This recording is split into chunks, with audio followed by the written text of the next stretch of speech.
So welcome to our webinar on remote learning tips and tricks. These are trying times, so thank you to all the teachers that are joining us, and thank you to our panelist members that are able to share their experiences and take the time out of their remote teaching and just the hectic lifestyle that everyone is living right now. My name is Chad. I am the community marketing manager here at Quizlet. I am a former high school English teacher myself, so this is a topic dear to me. Today, the format of the discussion will be, we have 3 teacher ambassadors. They're here to share their experiences.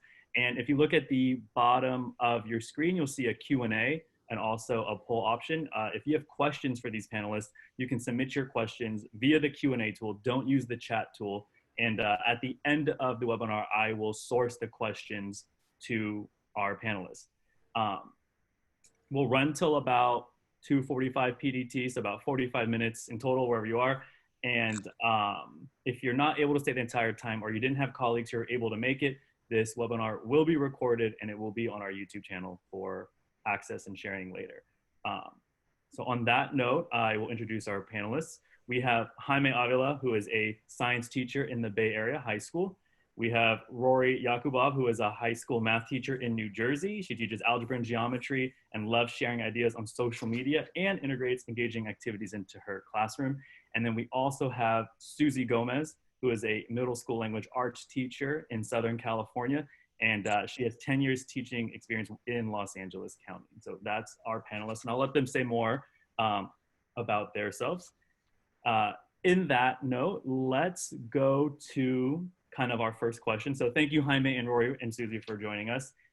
Having us. Yeah, how are you feeling? What is your mindset right now with everything going on, school closures? Well, I mean, I can go ahead and start. We closed down last Friday. It was pretty sudden, and yeah, just it was one of those things you think maybe it'll happen, maybe it won't happen, and then when it does, it kind of hit as a bit of a shock that we're not going to be back until maybe April 13th, and then later on, hearing Governor Newsom say, you might not be back at all this year. Like, we might not see kids until summer school or the fall of next year. So those are things that kind of really hit home once we heard them, or at least once I heard them. Yeah, I'm on the same boat as Jaime, because I'm also in California. But Friday was my official going on maternity leave day, and just coincided with like all this stuff. So I was like, oh, I'm going to maternity leave, but everyone goes home too. So it's been an interesting transition, seeing how everyone has to be home and all the kids are home, and seeing our district just kind of take the lead and trying to get the students that don't have devices at home. Our district was really great at having the kids all take a survey that Friday before they even announced it to the kids. And at my school, there were 50 students that had no devices at home or internet access. And so I think yesterday, those 50 students were allowed to come to campus and pick up a Chromebook and a hotspot. So everyone got hooked up. And I think today was the first day of like remote learning for all of them. Yeah, last Wednesday, we had gotten word that someone in a neighboring town had the virus. So I thought for sure we wouldn't be in on Thursday, but we were in school on Thursday. And Thursday felt like that day. I don't know if you guys feel it in California, but in New Jersey, we're always like, ooh, is tomorrow going to be a snow day? Like Thursday felt like that anticipation day of, oh my gosh, are we going to be here tomorrow? Or are we not going to be here tomorrow? And I was nervous, but I said to the kids, here I have some handout stuff that I would have given you over the next couple of weeks. I'm just going to give this to you just in case I don't see you, or if we're not here. So we had no idea. And then Thursday night, we got the call that we weren't going to come in for Friday. And we did a snow day on Friday, because we have 2 snow days built in the school year. So Friday was a snow day, so we didn't have to do any remote learning, and so was Monday. So we used those 2 days as our kind of like days off, and we started officially remote learning on Tuesday. So today was day 4. Our district also is making a huge effort to make sure anyone without devices is getting a device. They're also sending around school buses, delivering food to kids that would have gotten, their breakfast or lunch on our programs, like for meals for kids that, relied on schools for food. So we have a lot definitely going on that's positive in this effort, but it's super sad. And today it finally hit me after a really long week. I finally started feeling like the blues. Like I finally am. At first, it was so much like, oh my gosh, I have to get everything ready. There's so much going on. Let me get my YouTube ready. Let me get my Quizlets out there for my kids. Let me start setting up this and Zoom chats. And after all that craziness throughout the week, today I finally am like, oh gosh, how long is this going to be for? I'm really getting sad now. I'm starting to feel sad, and I need to. I'm hoping that the weekend kind of gets me past that, like I get to recharge. Right. Thank you for that, Rory. And so for our panelists, what are some of the things that you're doing right now to support student learning in this challenging time? So I'm right now I'm just trying to communicate with students. So at least for our district, before we left, we sent out a message saying that teachers were not going to give out any new assignments between now and April 13th.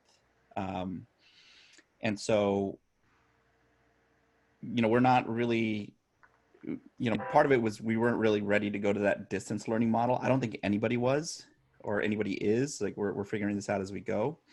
But right after I just started communicating with my students. I mean, I'm lucky in that I was doing this before this all happened. So a lot of my students are connected to my classroom Instagram. We're connected through our learning management system. We're also connected through Remind, which is a great texting service. And so using all those little bits and pieces has helped me stay connected to my students. And then, I was asking my students, what do they use to communicate with one another? And they gave me this awesome new resource that I'm learning how to use. It's called Discord. Oh yeah. Yeah, which is mainly for gaming, but they don't use it for gaming. They use it to communicate with one another. And I've been blown away by how useful that tool is. It's a little chaotic, but it does provide like a very lax, more social environment for the students and for myself, just to talk to one another. The best way I can describe it right now is it's a hybrid between texting and voice all at the same time. Mm-hmm. But what's really cool for me, and like I said, I'm lucky that I have some really great students. I had no idea how to set it up. I was instantly lost. And some of my students just said, just make me an admin and we'll build it for you. And so 2 of them became admins, and then they let other students become admins and basically assign them little roles to build this community for me. And like I said, I've been blown away by what they've been able to do in a really short period of time. Awesome. Rory or Susie, do you have anything you Sure. want to Well, in my district, for ELA, I'm an English teacher, we have Study Sync. So we're really lucky that it has a digital platform to it, and the kids have been using it all year long. And all the texts are digital. Everything's basically hooked up to Google Classroom. So that's what our district is encouraging us to keep doing, because it's something the kids are familiar with. You're not really introducing anything super brand new, but they're totally open to us supplementing anything that we've been using. So if we've been using Quizlet already, if we've already been using Flipgrid, if we've already been using any outside sources, then they're fine with that. I think that their biggest thing is just not overwhelming the students right now, trying to throw in all these extra things that maybe they haven't really played with, because then that's stressful for parents at home. It's stressful for the kids if they can't figure it out, or they'll give up if they can't figure it out right away, especially because we have middle schoolers, so they really don't want to do any work. And so I think just encouraging them to basically continue with what we were normally doing in the classroom is going to be helpful for them. But I think, like I said, now that a lot of our kids have access, that we should have a good number of kids doing the work. As of yesterday, when an assignment was posted in Google Classroom, about half of the kids in every class had completed the assignment already. And I think they have till the end of the week to finish it. So I'm hoping that more kids will jump in and do it. And some of them were turning in late assignments too. I was like, okay, that's nice. So some of them are doing it on their own and they're taking advantage of the time. So that's nice to see on their behalf too. And then Rory, do you want to share some of the things that you're doing? Yeah, so luckily my students were very used to using, we're a Microsoft district, so my students are on Microsoft Teams as the, that's the Microsoft version for Google Classroom. So they're already used to having all their notes on there anyway, if they're ever absent. It's kind of our central hub. So every morning at 9 a.m. I post my assignments for the day. I tell the kids, here's the YouTube video that I made for the lesson. You have the scanned notes already in Teams and our files tab to look at. They'll have a form as like their homework assignment through Microsoft to be able to do, just like a Google form, but it's a Microsoft form for them to do like their online homework for. We're chatting in Teams. So the way they might chat in Discord app, and I know the Discord app and it's super chaotic. I'm part of a TikTok teacher group on Discord. So I know the chaos of it, and we're all in these little subgroups, which is pretty cool. But so that's my good platform to kind of group everyone together. And I'm telling it, hey, work on this Quizlet set. We're running live virtual Quizlet live sessions every day at 1 o'clock, which has been pretty cool. And I could talk about that later if you want, Chad. But it's kind of good to have our little central hub where at least I can give everyone the information. But it has been very time consuming, like checking in with every student, making sure everyone has what they need, trying to figure out the best way to give everyone as much help as they need. It's so difficult to be like, hey, here's this video, try this problem, these problems. I hope you do well, and try to somehow relate your, struggles to me. And I'm going to somehow try to get to 143 students. It's a lot, but we'll figure it out. Can I just chime in on just kind of piggyback on some stuff that they said?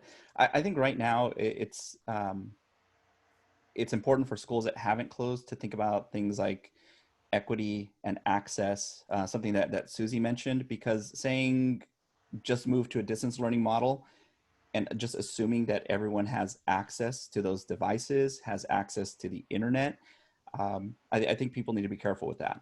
And so maybe most do, but you can't just say, just do distance learning without any pre-planning. And something I think Susie's either district or school, if schools haven't closed and they're listening to this, is something we didn't do. And I wish, again, in retrospect, going back, we would have done it, is ask them before they leave, do you have a device to connect to, and take care of that.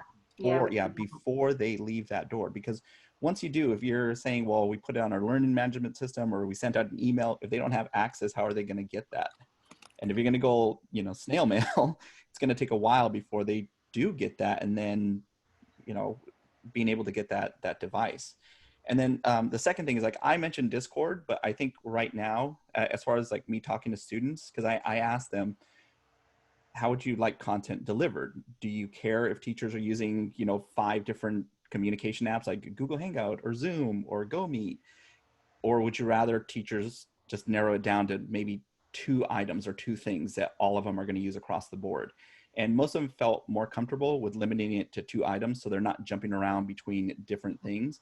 And something Susie mentioned, and I think Rory kind of mentioned on this, is using the infrastructure you already have. So like, while Discord is kind of cool for me, I'm going to stick to School Loop, which is our learning management system, and Google Classroom. Those are going to be my main vehicles for getting information out.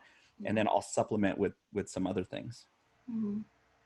Great. And then Rory, could you talk a bit more about that, how you've used Quizlet Live remotely? I know it's possible, it is difficult for teachers to set up, like you had mentioned. Yeah. And then also, Susie and Jaime, if you have any recommendations about using Quizlet Classroom Progress, or how you've used that with your students to also kind of stay on top of their learning and intact, like that would also be great.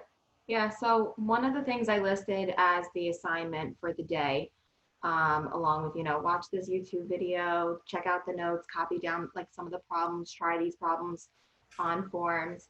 I said to my students they could join an optional online Zoom chat with me. The other option was to join Quizlet Live.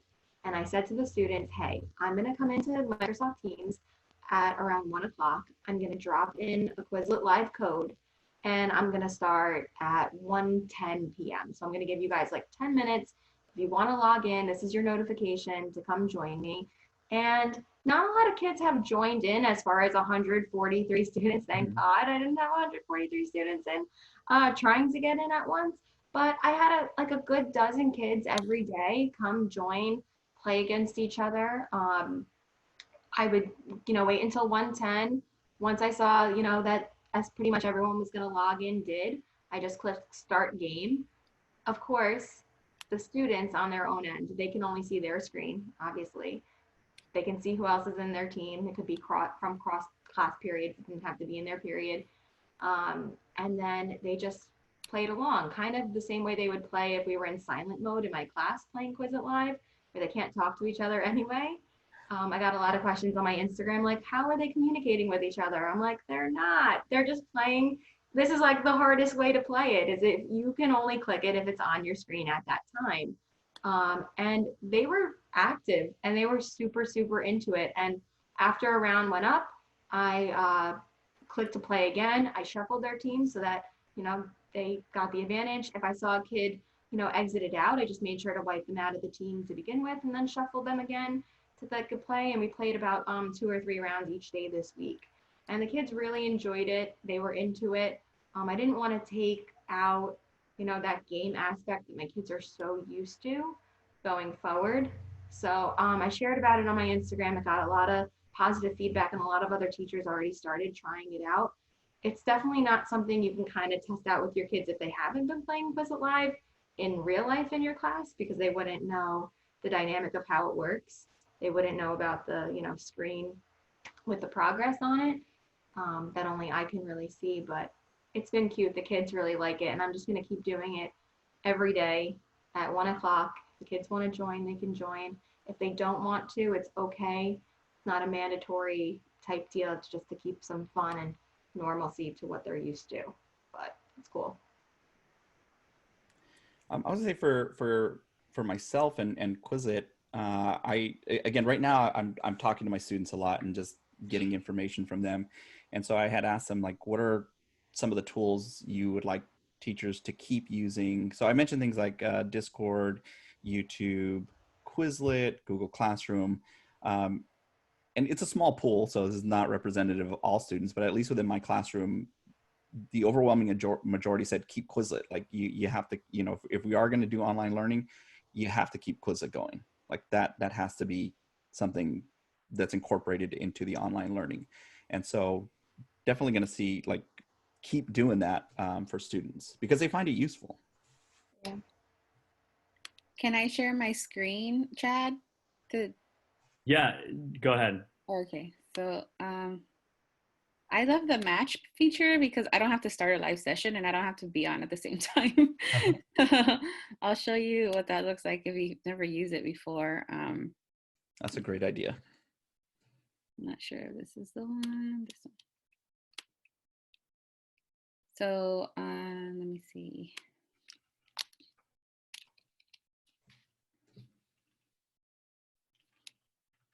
So I have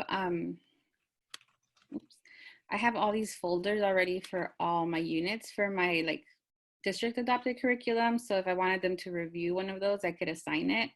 But I know someone asked about classes, so you can also create your classes here and then share that link in Google Classroom so that the kids join the classes. So they'll tell you like how many members you have, and then you can add sets to that class. But like I was mentioning, I really like the match feature because you don't have to start a live game. So if you go to your flashcards, there's a little match. It says play match here. And the kids just start the game. And they love this because it times them. And there's like a scoreboard on like who got first place. So they'll just kind of match them and they'll get a score at the end. And you can also see like your stats here. So if you go on these little 3 dots here and you look at scores, you can see like who the top score was for like the match game, and they'll just automatically keep playing that till like their little heart's content. They'll want to like beat each other. And I guess for me, it's just like not having to do something live, and the kids can do it at their own leisure, especially when we don't know if the kids are staying like with their parents or their grandparents or their uncle or their aunt, or whenever they have access to the internet. So I thought that was probably one of the easier things to post in Google Classroom. The one thing about this is like when you click the share button, this link takes you just to the flashcards. If you want to share the link just to the game, then you have to click on match and you copy the URL at the top with the code. So that's like my tip there. Cool. Great. Jaime or Rory, do you have anything you want to add to that before I ask you kind of subject area specific questions and how you've used it in the classroom? Well, I would say that I would look, not, I use quizzes to check their learning in Quizlet Live, but I think now with distance learning, you could take a look at their progress. So to see who has and who hasn't been studying.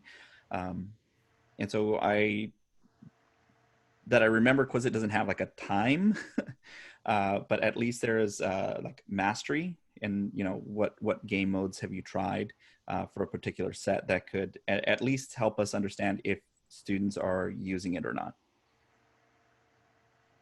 Yeah, Rory or Susie, what's your experience with using Classroom Progress and kind of helping that guide your learning or formatively assessing your students? Any comments on that? I've really only monitored their progress when we're practicing in class, really. You know, if I'm kind of like walking around the room, I'm taking a peek at their learn stats. I want to see, you know, how many they've mastered, how many they still have left, and kind of giving them goals, let's say in the classroom. So I probably should think about giving them kind of the same kind of goals while they're home, you know, saying, hey, here's this study set. Yes, it's obnoxiously got 132, you know, problems in it. But, you know, hey, by the end of today, maybe you should try to have 40 go in the mastered group. You know, maybe give like little goals about from this bigger, you know, giant set. Because with the math problems, you know, I need there to be a lot. I want there to be a lot. It can't be so obvious that when they do a problem, you know, what's the answer? There should be a really big mix of things. Because I like when they do learn and they make it multiple choice, especially for math. I usually have them turn off the flashcards or the written questions, especially. I take off the written option. I encourage learn to be multiple choice for them. So you need a lot of practice, and that's probably what I should throw in there now that we're talking about it right now for remote learning. Great. I normally look at the report that tells you like which terms have been mastered and which ones haven't, so I know what to review with them after. But in terms of tracking, I know I have to play with like the kids not putting like nicknames on their email so that I know who I'm tracking better, and kind of link that to Google Classroom a little better so that I can use it as data. But normally I just use it as like a formative tool in the classroom, not really like a summative like assessment tool, because we have quizzes that kind of go with that with our curriculum. So it's more just like practice. And then I just kind of track it to see what I need to review. But I don't penalize them for practicing on Quizlet, because it should be something that's engaging for them to use as a study tool, not as an assessment tool. At least in our classroom, that's how it works. Yeah, I was gonna say, yeah, I don't use it as, I wouldn't use that as an assessment tool. It's just basically like a check-in to see if they've been doing it. I think if you go to mastery, on the test one, it'll give you a percentage of like what was their last percent on the last test that they took. And so I would probably just look at that and see, okay, well, how are they doing? Are they able to hit about 75, 85%, something like that? Great. Thank you, each of you, for that contribution. So Jaime, let's start with you since you just finished. What's ways that you use Quizlet to like really help you in the science classroom, or other advice you have for teachers teaching science? Well, for science, it is, you know, Quizlet is great at building foundational knowledge, because science, it just builds on itself. And you have to understand, you know, I know people are, you know, always talking about balloons or, you know, higher level, you know, higher order thinking. But at some point they do have to understand some very basic terms. And there's ways to use Quizlet like for more like in-depth thinking. But as far as just getting them started on some words that they're not used to seeing, Quizlet is fantastic. And just research-wise, flashcards are one of the best ways, because you can distribute that practice, one of the best ways at learning new material or learning new content. Rory, how about the math classroom? I would say one of the biggest things for Quizlet for math, along with like making tons of problems, and I've done a webinar that's also on the Quizlet YouTube channel about, you know, how to set up right for math, about terms and definitions, how you want the problems and answers to kind of be. But especially with the teacher edition being something that's open and free right now, adding in graphs and pictures into a lot of math problems is super, super important. Before I had that version and I was just working off of the free teacher version, that wasn't the paid version that's now available. You know, missing out on the graph option or missing, you know, some of the way math problems are set up that I couldn't really type in as a term or a definition has definitely made a major impact in the kids studying. So I would say definitely, you know, take advantage if you can right now. I mean, the teacher option is excellent, and I would totally go for that, especially putting the pictures in. So many graphs, so many more complicated problems or diagrams that go along with a math problem are so good that I've added in. I just keep adding many more as much as I can, basically. And sharing. I was making some of these study sets takes a lot of time, and I try to share them with as many other math educators as I can.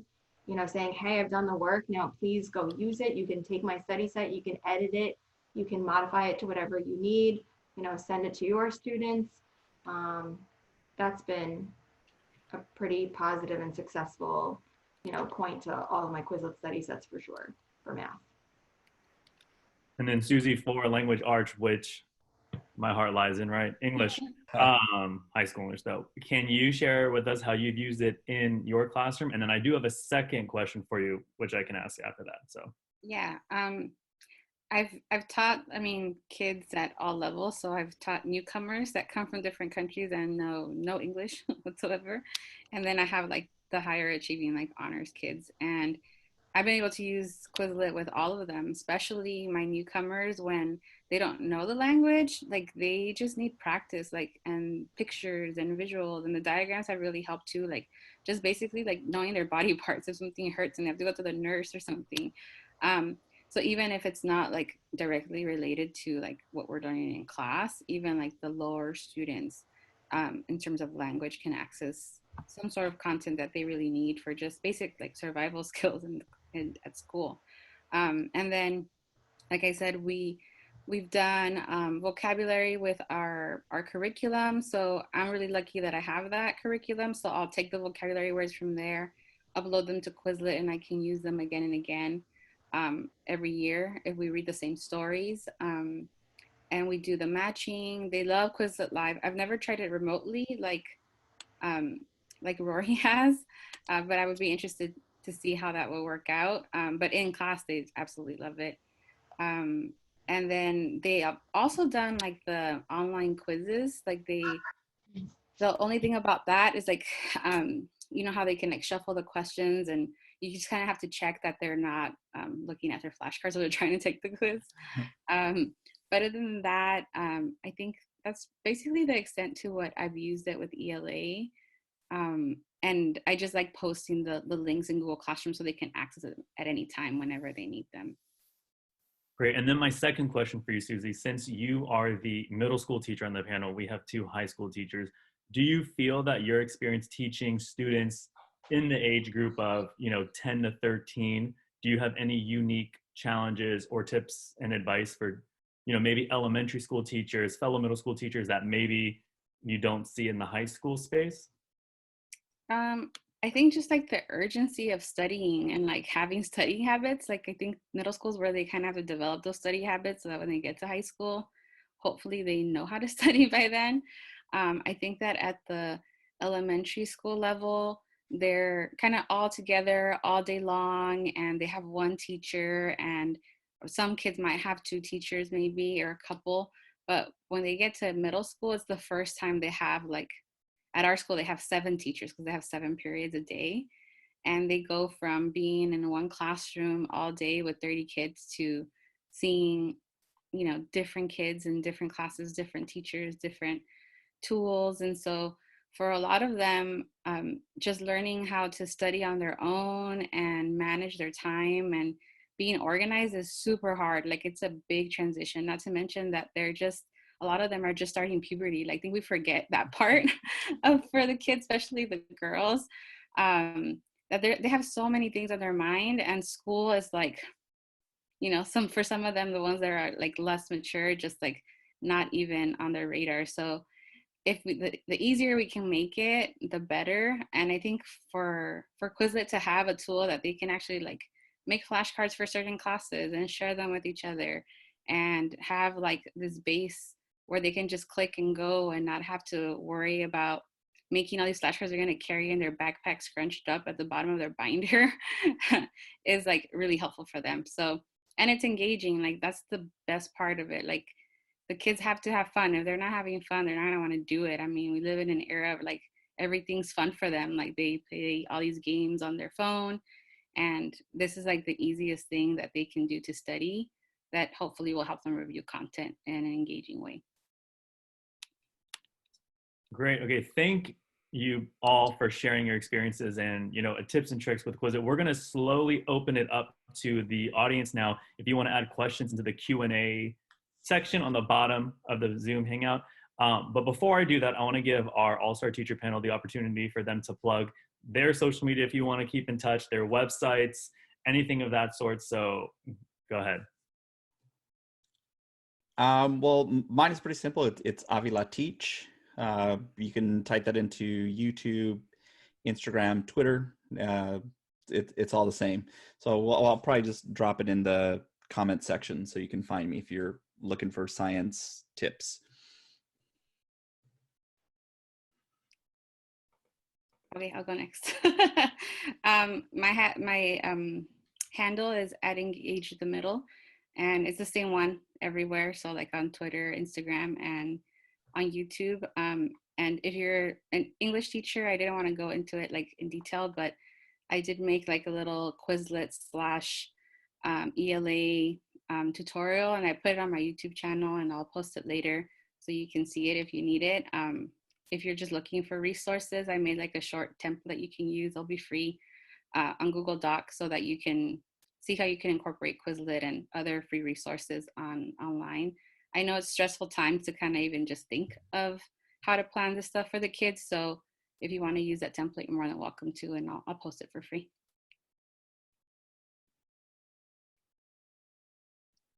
Rory, are you muted? He's muted. I will get that for you. I think, there you go. Hi, sorry. I had to mute myself before because my daughter came like barging in. So I was like, oh.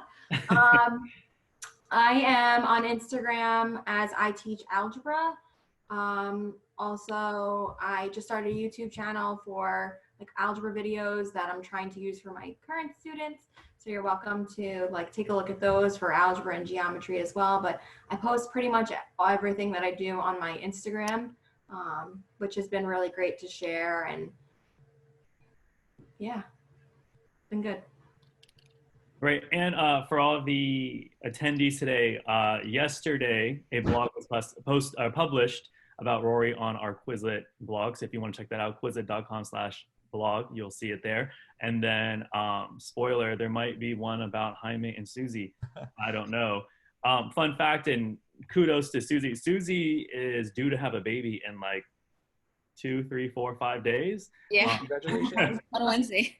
On Wednesday. So thank you, and shout out for that. So I will look at the questions coming in the Q&A, and I'll just read them out to the panel unless they're kind of pretty specific. Also, panelists, if you see any that you want to type the answer directly to, you have access to that.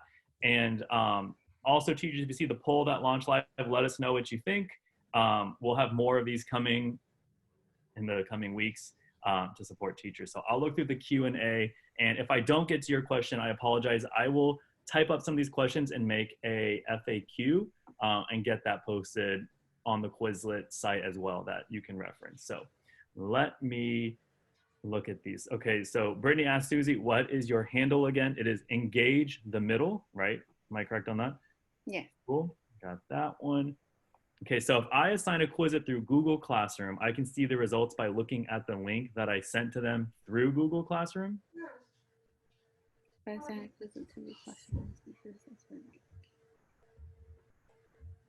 So I don't know if I'm understanding their question. Quizlet is, I see it, again, I'm speaking for myself, that I use it more as a study tool than an assessment tool. And while I can pull data from Quizlet, it is used to help them get ready for an assessment like a quiz or a test. At least that's the way that I tend to use it. So yes, I can post it on Google Classroom or School Loop, but it's there for students to access it so that they can prepare for an assessment, at least in my case. Yeah, I think when you press share to Google Classroom, it just sends the link. It doesn't integrate scores with Quizlet. So you would have to go back to Quizlet and look at the progress and look at mastered and look at your roster of students through Quizlet. I don't think there's a clear link or communication or like import of scores. I think that's what she's asking. Right, and I wanted our teachers to handle that one, so it didn't look like. So here's another question. Well, two parts. One, for Rory, your study sets have saved my lessons countless times. Thank you. For the rest of the panel, in terms of teaching new materials since we finished a semester right before we closed, what's been your experience with the students understanding new concepts through remote learning? I'm nervous they won't understand the concepts as well as they do with me in class. Yeah. Yeah, I mean, that's going to be something we're all going to have to figure out together. I don't know. We're going to just have to do everything we can outside of the Quizlet study sets. You know, engage them as much as possible through videos and chats. And then, you know, I think probably give them goals for the Quizlet study sets. Like, hey, you know, if there's a set that has 20 problems in it, hey, your goal should be that you should be able to successfully get these done, maybe in a certain time frame or over the course of, like, you know, a couple of days, have them all down or restudy or study it through all the different aspects. Like, imagine a kid, you know, really going through that study set and doing it in every possible way to learn it and study it and practice. But that's going to be tough for all of us to figure out because we're not online educators. We're supposed to be in the classroom. This is uncharted territory for all of us for the most part, unless someone happens to be doing like VIP kids at the same time. Like, I don't know. So I think it's going to be something we're all going to have to figure out together. Yeah, I'm thinking like less is going to be more during this time because you have to remember like they're getting new concepts from all their teachers at some point, not just our class. So I think if you can reduce the amount of content and basically split it up for them because kids aren't good at splitting things up on their own and they can become overwhelmed. I think even for myself, like during this time, like I made this huge to-do list and I was like overwhelming myself with like, why am I making this like 10,000 item to-do list for myself? Let me split this up and make it more manageable. But I'm an adult. And if that happens to adults being overwhelmed, then you can just imagine a kid seeing like all these things they have to learn or this big packet that they have to take home. They don't know how to manage their time. So they either put it to the side or don't know where to begin. So I think that the best thing we can do right now, especially with new content, is put it in small, manageable chunks and kind of space it out for them over time. And it's also going to be less stressful for you grading or looking at their progress because it's going to be a little bit for, especially like I have 150 students, Rory has 140 students. Like the secondary teachers have a lot of student data to look through. And so less is sometimes more in this situation, I think. Yeah, for myself, I'm looking at this as an opportunity to really figure out what matters, like what really, really matters in terms of the content that I'm giving my students. And I agree, less is more, but the less, that less part that we cut it down to has to be of high quality and of high value to our students. It gives me an opportunity to work with other educators right now and pull new ideas. And I think there are a lot of great educators out there who, you've been in the classroom long enough and you do things on the fly. And one thing that many of us are is adaptable. We just need a little bit of time. So we're a little bit behind the curve, but I know that we can catch up. And teachers who are always innovating and tinkering will take this time as an opportunity to sharpen their skill. And that's what I'm looking at this as an opportunity to sharpen my skill set, as far as like, how can I deliver the best possible content that's most meaningful to myself and my students. Great, thank you, Jaime. That was a moving message. I do think we all agree that teachers, you really are the superheroes right now. And I think the world's getting a greater preview at the daily struggles and hard work that teachers do every day. And so hats off to you, if I had one. And on that last note, we only have 3 minutes left because I know our panelists, their time is precious, and so is everyone's in this meeting right now. Susie, you had shared with the attendees your match, and one of the questions for Jaime and Rory is, how have you used match in both math and science? Well, I can say that in science, I don't, again, I've stayed away, at least again, my personal experience, from using Quizlet as an assessment. I use it as a tool to prep them for the assessment. And I've explained to my students, Quizlet has a variety of modes, whether it's like the gravity mode, match mode, test mode. Pick whichever one works best for you. And again, right now I'm going to have to get creative. So if I was going to use the match feature or the test feature, I would have to make sure that I set some sort of benchmark, some sort of goal. I think Rory was talking about this. Like, there has to be some sort of goal or benchmark that they need to reach, you know, practice or hit this percentage. And then it'll either be, you know, if I was going to use it for points, you know, yes, you do get these points, or no, you don't. You know, maybe there might be some grayish area in there too. Great. Okay. Thank you so much, panelists. Thank you, everyone that attended. I know this is a trying time and it's difficult and uncertain, but what I do hope is that our amazing panelists left everybody with that inspiration, that teachers, you got this. You know, we're in it together, and wishing everyone the best and being as well as possible, and hope that, you know, you're hanging in there. So thank you to our panelists. We'll be in touch. Teachers, please reach out to them. I'll be in touch with you, panelists. Thank you, everyone that attended. Yeah, send us all questions. Thank you. All right. Bye, everyone. Bye. Bye.